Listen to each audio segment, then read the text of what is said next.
Rio Ferdinand oo magacaabay xiddiga Man United ee xilli ciyaareedkan ka yaabiyay. Difaacii hore ee Manchester United Rio Ferdinand ayaa sheegay in saxiixa Bryan Mbeumo uu xilli ciyaareedkan noqday mid lama filaan ah, taas oo micnaheedu yahay inuu si la yaab leh u fiicnaaday.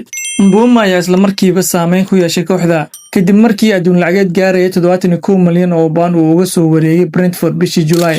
Ciyaaryahankan 26 jirka ah ayaa durba dhaliyay 6 gool isla markaana caawiye ka noqday 1 gool 12 kulan ee ugu horeeyay horyaalka Premier League. Ferdinand ayaa yiri waa cajiib, wuxuuba noqday laf-dhabarta kooxda. Isagoo ka hadlayay podcastigiisa YouTube-ka, Ferdinand ayaa la weydiiyay ciyaaryahanka ugu muhiimsan ee United xilligan. Mbeumo wuxuu ahaa kaftan, waana cajiib. Wuxuu si buuxda uga mid noqday ciyaaryahanada ugu muhiimsan kooxda. Wuxuuna noqday ciyaaryahan joogto ah oo aan la loodi karin.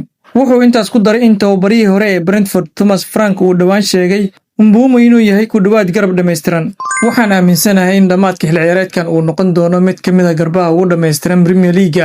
Wuu qaban karaa wax walba, kaliya waa inuu si joogto ah isu muujiyaa isagoo u ciyaaraya United. Mbeumo ayaa sidoo kale dhaliyay goolkii hore ee Manchester United kulinkii Sabtidii ay barbaraha la galeen kooxda Tottenham.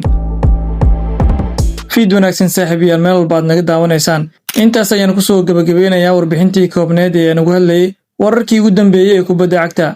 Haddii aad ilaa dhamaadka muuqaalka nala soo gaartay, ilaa inaad muuqaalka like saarto sidoo kalena sii share gareyso.